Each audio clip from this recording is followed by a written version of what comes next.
അങ്ങനെ ഗായത്രിയും സേതുവും മായയും ഭരത്തും കൂടി അടുക്കളയിൽ സംസാരിച്ചുകൊണ്ടിരിക്കുകയാണ് കേട്ടോ മാനസയുടെയും ഭാവനയുടെയും കാര്യങ്ങൾ. അപ്പോഴാണ് സൂര്യ അവിടേക്ക് ആന്റി എന്ന് വിളിച്ചുകൊണ്ട് ഓടി വരുന്നത്. ഒന്ന് വന്നേ, ഭാവനയ്ക്ക് എന്തൊക്കെ അസ്വസ്ഥയുണ്ട്, വേഗം വാ എന്ന് പറയാണ്. ഇത് കേട്ടതും എല്ലാവരും കൂടി അയ്യോ എന്തു പറ്റി എന്ന് പറഞ്ഞ് ഓടുകയാണ് ട്ടോ. അതേസമയം ഭാവനയാട്ടെ ബെഡിൽ കിടന്ന് അയ്യോ അമ്മേ എനിക്ക് വയ്യ എന്ന് പറഞ്ഞ് ഉച്ചത്തിൽ നിലവിളിക്കുകയാണ്. ഗായത്രി വന്നിട്ട് എന്താ മക്കളെ എന്ന് ചോദിക്കുന്നു. എനിക്ക് വയറുവേദനിക്കുന്നു അമ്മേ, സഹിക്കാൻ പറ്റുന്നില്ല എന്ന് പറഞ്ഞ് ഭാവന കരയാണ് ട്ടോ. അപ്പോൾ ഗായത്രി മോനെ ഇവളെ പിടിച്ചിരുത്ത് എന്ന് പറയാണ്. അങ്ങനെ മായയും സൂര്യയും കൂടി ചേർന്ന് ഭാവനയെ പിടിച്ചിരുത്തുന്നുണ്ട്. മക്കളെ കരയണ്ട, ഒന്നുമില്ല ഒന്നുമില്ല എന്ന് പറയാണ് ഗായത്രി. എന്നിട്ട് കുറച്ച് വെള്ളം എടുത്തുകൊണ്ട് വന്നേ എന്ന് പറയാണ്. ഭരത് അകത്തേക്ക് വെള്ളം എടുക്കാനായി വേണ്ടി ഓടുകയാണ്. ആ സമയത്ത് എല്ലാവരും ഇങ്ങോട്ട് മാറുന്ന ഞാൻ നോക്കട്ടെ എന്ന് പറഞ്ഞ് ഭാനു മുന്നോട്ട് വരികയാണ് കേട്ടോ. എന്നിട്ട് കൈ പിടിച്ച് നോക്കലും കണ്ണ് പരിശോധിക്കുന്നുണ്ട്, അതുപോലെ തന്നെ വയറൊക്കെ തൊട്ട് നോക്കുന്നുണ്ട് ഭാനു. ആ സമയത്ത് ഗായത്രി ഭാനു ഇനി ഒന്ന് ഇങ്ങോട്ട് മാറി നിന്നേ എന്ന് പറഞ്ഞിട്ട് വെള്ളം കൊടുക്കട്ടെ എന്ന് പറയാൻ കേട്ടോ. എന്നിട്ട് ഭാവനയെ വെള്ളം കുടിപ്പിക്കുന്നുണ്ട്. എന്നാലും ഭാവനയ്ക്ക് ഒരു മാറ്റമില്ല. അയ്യോ അമ്മേ എനിക്ക് വയറുവേദനിക്കുന്നേ എന്ന് പറഞ്ഞ് ഉച്ചത്തിൽ ആർക്കുകയാണ്. അയ്യോ കരയേണ്ട മക്കളെ, ഒന്നുമില്ല ഒന്നുമില്ല, ഇനി ഇരുത്തട നമുക്ക് പോകാം എന്ന് പറയാൻ കേട്ടോ സൂര്യയോട്. അങ്ങനെ എല്ലാവരും കൂടി ഭാവനയെ താങ്ങി പിടിച്ച് ഹോസ്പിറ്റലിലേക്ക് കൊണ്ടുപോവുകയാണ്. അങ്ങനെ ഹോസ്പിറ്റലിൽ എത്തിക്കുകയാണ് കേട്ടോ. അതേസമയം മാനസയെ മറ്റൊരു ഡോക്ടറെ പരിശോധിക്കുകയാണ്. ഇന്ന് അവളോട് അഡ്മിറ്റ് ആവാൻ പറഞ്ഞ ദിവസമാണ്. പരിശോധന ശേഷം പറയുന്നുണ്ട് ഇപ്പോൾ പെയിനൊന്നും ഇല്ലല്ലോ. ഇല്ല ഡോക്ടർ എന്ന് പറയുന്ന മാനസ്. അങ്ങനെയെങ്കിൽ നിനക്കിപ്പോൾ റൂമിലേക്ക് പോകാം. ഇന്നോ നാളെയായിട്ട് ഡെലിവറി ഉണ്ടാകും കേട്ടോ എന്ന് പറയാണ്. ഓക്കെ ഡോക്ടർ എന്ന് മാനസ പറയാണ്. എന്നിട്ട് ഡോക്ടർ പുറത്തേക്ക് അടക്കാണ്. ദേവനും ജയയും സുനിലും കൂടി പുറത്ത് വെയിറ്റ് ചെയ്യാണ്. ഡോക്ടറെ കണ്ടതും എന്തായി എന്ന് ചോദിക്കുകയാണ്. ഡോക്ടർ പറയുന്നത് മാനസിക ഇതുവരെ പെയിനൊന്നും വന്നിട്ടില്ല. എന്തായാലും ഇന്നോ നാളെ ആയിട്ട് ഡെലിവറി ഉണ്ടാകും, പേടിക്കാനൊന്നുമില്ല. നിങ്ങൾ കൃത്യസമയത്ത് തന്നെയാണ് അവളെ കൊണ്ടുവന്നിരിക്കുന്നത്. ഞാൻ ക്യാബിനിൽ കാണും, എന്തെങ്കിലും ഉണ്ടെങ്കിൽ വിളിച്ചാൽ മതി എന്ന് പറഞ്ഞ് ഡോക്ടർ പോവുകയാണ് കേട്ടോ. ശേഷം ദേവൻ ജയയോട് പറയുന്നുണ്ട്, അല്ല ജയെ, ഇനി മാനസ പ്രസവം കഴിയുമ്പോൾ വാക്ക് മാറ്റി പറയുമോ? അപ്പോൾ ജയ മനസ്സിലായില്ല എന്ന് പറഞ്ഞ് നോക്കുകയാണ്. അല്ല, പ്രസവം കഴിയുമ്പോൾ അവളെ നീ കുഞ്ഞിനെ ഭാവനയ്ക്ക് കൊടുക്കുമോ? അപ്പോൾ ജയ ചോദിക്കുന്നുണ്ട്, അതെന്താ ദേവേട്ടൻ കൊടുക്കുമോ എന്ന് ചോദിച്ചത്? ദേവൻ പറയുന്നുണ്ട്, ലക്ഷണം കണ്ടിട്ട് എനിക്കിപ്പോൾ അങ്ങനെയൊക്കെ ഓരോ തോന്നലുകളുണ്ട്. ഞാൻ കുറച്ച് ദിവസമായിട്ട് മാനസയെ ശ്രദ്ധിക്കുന്നുണ്ടായിരുന്നു. അവളിപ്പോൾ ആ കുഞ്ഞുമായിട്ട് നല്ല അറ്റാച്ച്മെന്റിലാണ്. അവൾ ഭാവനയുടെ കുഞ്ഞായിട്ടല്ല അതിനെ കാണുന്നത്, സ്വന്തം കുഞ്ഞായിട്ടാണ് കാണുന്നത് എന്ന് പലപ്പോഴായിട്ട് എനിക്ക് തോന്നിയിട്ടുണ്ട്.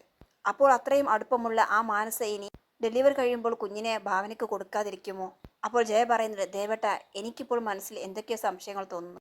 എന്തൊക്കെയോ പ്രശ്നങ്ങൾ അവളെ കാര്യമായിട്ട് അലട്ടുന്നുണ്ടായിരുന്നു. ഇനി മാനസ എങ്ങാനും ആ കുഞ്ഞിനെ കൊടുക്കാതിരുന്നാൽ എന്തൊക്കെയാണ് സംഭവിക്കുക എന്ന് എനിക്ക് തന്നെ അറിയില്ല ജയ. എന്തായാലും നമുക്ക് നോക്കാം, അരുതാത്തൊന്നും സംഭവിക്കാതിരിക്കാൻ നമുക്ക് പ്രാർത്ഥിക്കാം എന്നൊക്കെ ജയ പറയാൻ കേട്ടോ. അതേസമയം ഭാവനയെ ഡോക്ടർ പരിശോധിച്ചുകൊണ്ടിരിക്കുകയാണ്. അവർ ഡോക്ടർ എന്ന് പറഞ്ഞ് കരയാണ്. ഭാവന വീഴുകയോ മറ്റോ ചെയ്തോ എന്ന് ചോദിക്കുന്നുണ്ട്. ഇല്ല ഡോക്ടർ എന്ന് ഭാവന പറയാണ്. എന്തെങ്കിലും കുഴപ്പമുണ്ടോ എന്ന് ഭാവന ചോദിക്കും. കുഴപ്പമൊന്നുമില്ല, എന്തായാലും പെയിൻ വന്നപ്പോൾ തന്നെ ഇവിടെ എത്തിച്ചല്ലേ. ഇപ്പോൾ എങ്ങനെയുണ്ട്, കുറവുണ്ടോ എന്ന് ചോദിക്കുകയാണ്. നല്ല പെയിനുണ്ട് എന്ന് തന്നെ ഭാവന പറയാണ്. ഇഞ്ചക്ഷൻ തരാം എന്ന് പറയാൻ കേട്ടോ ഡോക്ടർ.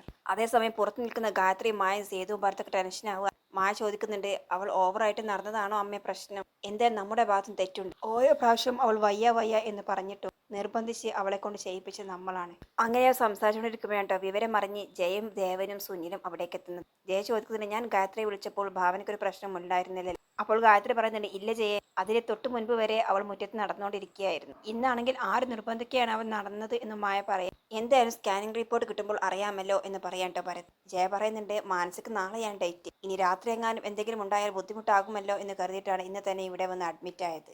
അപ്പോഴാണ് ഡോക്ടർ അവിടേക്ക് വരുന്നത്. എന്താണ് ഡോക്ടർ ഭാവനയുടെ അവസ്ഥ എന്ന് ചോദിക്കുന്നുണ്ട് സൂര്യ. അപ്പോൾ ഡോക്ടർ പറയുന്നുണ്ട്, ഭാവനയുടെ സ്കാനിംഗ് റിപ്പോർട്ട് ഞാൻ കണ്ടിരുന്നു. എന്തുകൊണ്ടാണ് ഇങ്ങനെ സംഭവിച്ചത് എന്നറിയില്ല. കുഞ്ഞിന്റെ പൊസിഷൻ മാറി കിടക്കുകയാണ്. ഇത് കേൾക്കുമ്പോൾ എല്ലാവരും ഷോക്കാവുകയാണ് കേട്ടോ. ഡോക്ടർ പറയുന്നുണ്ട്, അറിയാമല്ലോ, ഒരുപാട് ക്രിട്ടിക്കൽ സ്റ്റേജിലൂടെ കടന്നുപോയ ബോഡിയാണ് ഭാവനയുടേത്. ഒരിക്കലും ഗർഭിണിയാകില്ല എന്ന് പറഞ്ഞ ഭാവന ഇപ്പോൾ ഗർഭിണിയായത് തന്നെ മെഡിക്കൽ സയൻസിന് തന്നെ അത്ഭുതമായിരുന്നു. എല്ലാം ദൈവത്തിന്റെ അനുഗ്രഹമായിരുന്നു എന്ന് പറയാം ഡോക്ടർ. ഇത് കേൾക്കുമ്പോൾ ഗായത്രി കരഞ്ഞുകൊണ്ട് പറയുന്നുണ്ട്, എല്ലാം ദൈവത്തിന്റെ അനുഗ്രഹം തന്നെയാണ് ഡോക്ടർ. ഈശ്വരാനുഗ്രഹം ഉള്ളത് കൊണ്ട് മാത്രമാണ് എൻ്റെ മോൾ വീണ്ടും ഒരു അമ്മയാകാനുള്ള ഭാഗ്യമുണ്ടായത്. അപ്പോൾ സൂര്യ ചോദിക്കുന്ന, ഡോക്ടർ ഇപ്പോൾ ഭാവനയുടെ കണ്ടീഷൻ എന്താണ്? ഡോക്ടർ പറയുന്നുണ്ട്, ഭാവനയുടെ കാര്യം ഓക്കെയാണ്, പക്ഷേ കുഞ്ഞിന്റെ കാര്യത്തിലാണ് ഞങ്ങൾക്ക് ടെൻഷൻ. ഇനി എന്തായാലും ഒരു ഭാഗ്യപരീക്ഷത്തിന് കാത്തു നിൽക്കാൻ പറ്റില്ല.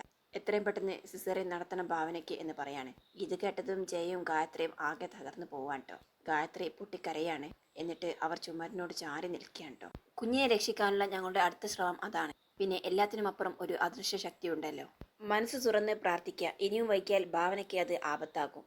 സൂര്യ വന്ന് കൺസെന്റിൽ സൈൻ ചെയ്യണം എന്ന് പറയാൻ ഡോക്ടർ. എന്നിട്ട് അവർ പോകാൻ കേട്ടോ. സൂര്യ ആകെ തകർന്നു നിൽക്കുകയാണ്. അവസാനം ദേവൻ വന്നിട്ട് പറയുന്നത്, സൂര്യ നീ ചെല്ലേ, പോയി ഒപ്പിട്ട് കൊടുക്ക് എന്ന് പറയാൻ ട്ടോ. അങ്ങനെ സൂര്യ ഒപ്പിടാൻ വേണ്ടിയിട്ട് അകത്തേക്ക് പോവുകയാണ്. എല്ലാം കേട്ടുകൊണ്ട് അജയനും പ്രസീതയും അവിടെ നിൽപ്പുണ്ടായിരുന്നു. അവർക്കും ആകെ സങ്കടമാവാൻ ട്ടോ. അങ്ങനെ അവർ അവിടെ നിന്നും പോവുകയാണ്. ഗായത്രി ആട്ടെ ഈശ്വര എന്റെ മോൾക്കും കുഞ്ഞിനും ഒരു ആപത്തും വരരുതേ എന്ന് പറഞ്ഞ് പ്രാർത്ഥിച്ചുകൊണ്ട് പൊട്ടിക്കരയാണ്. തൊട്ടടുത്തുനിന്ന് ജയവും കരയാൻ ട്ടോ. ജയ പറയുന്നുണ്ട് ഗായത്രി കരയാതെ, ഭാവനക്കും കുഞ്ഞിനും ഒന്നും സംഭവിക്കില്ല. ഞങ്ങൾ എല്ലാവരുടെയും പ്രാർത്ഥനയുണ്ട് ഭാവനയ്ക്കും കുഞ്ഞിനും. അതുകൊണ്ട് അവർക്കൊന്നും സംഭവിക്കില്ല. നീ ധൈര്യമായിട്ടിരിക്കുക ഗായത്രി എന്ന് പറഞ്ഞ് ആശ്വസിപ്പിക്കാൻ ദേവൻ. എല്ലാം കേട്ട് ടെൻഷനായിട്ട് വീഴാൻ നിൽക്കാൻ ട്ടോ ഗായത്രി. അപ്പോഴേക്കും മഴയത് കാണാണ്. അങ്ങനെ സേതുവും എല്ലാവരും ചേർന്ന് ഗായത്രി അവിടെ കൊണ്ടുപോയി ഇരുത്തുകയാണ്.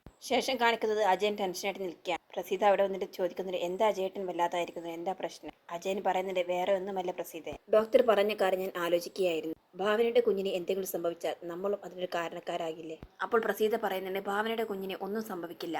അഥവാ ഇനി എന്തെങ്കിലും സംഭവിച്ചാൽ മാനസമോൾ പ്രസവിക്കുന്ന കുഞ്ഞിനെ ഭാവനയ്ക്ക് കിട്ടില്ലേ? പിന്നെന്താ എന്ന് ചോദിക്കുകയാണ്. അപ്പോൾ അജയൻ പറയുന്നുണ്ട് അവിടെയാണ് പ്രസീത നമ്മൾ പേടിക്കേണ്ടിയിരിക്കുന്നത്. അതെന്താണ് എന്ന് ചോദിക്കുകയാണ് പ്രസീത. അജയൻ പറയുന്നുണ്ട് നമ്മുടെ മോളെ വിശ്വസിക്കാൻ പറ്റത്തില്ല. അവൾ ചിലപ്പോൾ ആ കുഞ്ഞിനെ ഭാവനയ്ക്ക് കൊടുത്തില്ലെങ്കിലോ? അങ്ങനെ വന്നാൽ ഭാവനയുടെ ജീവന് തന്നെ അത് ആപത്തായിരിക്കും എന്ന് പറയാം. പ്രസീത പറയുന്നുണ്ട് മാനസമോൾ അങ്ങനെയൊന്നും ചെയ്യില്ല. അവളൊരു വാക്ക് പറഞ്ഞാൽ അത് വാക്കായിരിക്കും എന്ന് പറയാം. അപ്പോൾ അജയൻ പറയുന്നുണ്ട് എനിക്കങ്ങനെ തോന്നുന്നില്ല. അവളിപ്പോൾ അതിനെ സ്വന്തം കുഞ്ഞായിട്ടാണ് സ്നേഹിക്കുന്നതും കാണുന്നതും സംസാരിക്കുന്നതും. അവളിപ്പോൾ ആകെ മാറിയിരിക്കുകയാണ് എന്ന് പറയാണ്. മാനസമോള് 10 മാസം എടുത്തിട്ടാണ് ആ കുഞ്ഞിനെ ചുമന്നു കൊണ്ട് നടക്കുന്നത്. അതുകൊണ്ട് അത്ര പെട്ടെന്നൊന്നും ഒരമ്മക്ക് ആ കുഞ്ഞിനെ മറന്നു കളയാൻ പറ്റില്ല. പ്രസീത പറയുന്നുണ്ട് എന്നാലും വിട്ടുകൊടുത്തല്ലേ പറ്റുക ചേട്ടാ. നമ്മുടെ മോൾക്കും ഒരു ജീവിതം വേണ്ടേ? അതിന് സുനിലിന്റെയും അവളുടെ ജീവിതത്തിന് മുന്നിൽ ആ കുഞ്ഞിന് തടസ്സമാകാൻ പാടില്ലല്ലോ എന്ന് പറയാൻ. അജയ് പറയുന്നുണ്ട് അവിടെയാണ് പ്രസീത നിനക്ക് തെറ്റിയത്. സുനിലിനും ഇപ്പോൾ ആ കുഞ്ഞിനോട് നല്ല രീതിയിൽ സ്നേഹമുണ്ട്. ഈശ്വര അങ്ങനെയൊന്നും സംഭവിക്കാതിരുന്നാൽ മതിയായിരുന്നു എന്നൊക്കെ പറയാൻ ട്ടോ അജയ്. ഭാവനയുടെ കുഞ്ഞിനെ ഒന്നും സംഭവിക്കാതിരുന്നാൽ മതിയായിരുന്നു എന്നൊക്കെ അവർ പ്രാർത്ഥിക്കാൻ ട്ടോ. അപ്പോഴാണ് ജാനകി ഹോസ്പിറ്റലിലേക്ക് എത്തുന്നത്. ഭരത്തിനെ കണ്ടിട്ട് ഭാവനയ്ക്ക് എങ്ങനെയുണ്ടെന്ന് ചോദിക്കാൻ. അപ്പോൾ ഡോക്ടർ പറഞ്ഞ കാര്യങ്ങളൊക്കെ ഭരത് പറയാൻ. ഇത് കേട്ട് ജാനകി ആകെ ടെൻഷനാവാൻ. സിസേറിയൻ വേണമെന്നല്ലോ, ഇനിയും ഒരുപാട് ദിവസങ്ങളുണ്ടല്ലോ ആ കുഞ്ഞിന് എന്ന് പറയാണ്ടവര്. അങ്ങനെ ഗായത്രി എവിടെയെന്ന് ചോദിച്ച് ഗായത്രിയുടെ അടുത്തേക്ക് പോവാണ്. അപ്പോഴാണ് സേതുവുമായും അവിടെ ഇരിക്കുന്നത് കാണും. സേതുവിനോട് ചോദിക്കുന്നുണ്ട് ഗായത്രി എവിടെ? അപ്പോൾ മായ പറയുന്നുണ്ട് അമ്മ അവിടെ ആകെ തകർന്നിരിക്കുകയാണ് ആന്റി.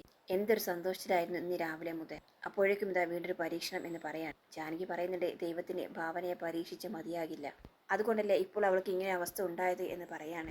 അപ്പോഴാണ് ജയ അവിടേക്ക് വരുന്നത്. ജാനകി എനിക്ക് ആലോചിച്ചിട്ട് ആകെ പേടിയാവുകയാണ് എന്ന് പറയാൻ. നീ തളരാതിരിക്കുക ജയെ. അറിയാമല്ലോ നിനക്കിപ്പോൾ 2 പേരക്കുഞ്ഞുങ്ങളാണ് പിറക്കാൻ പോകുന്നത്.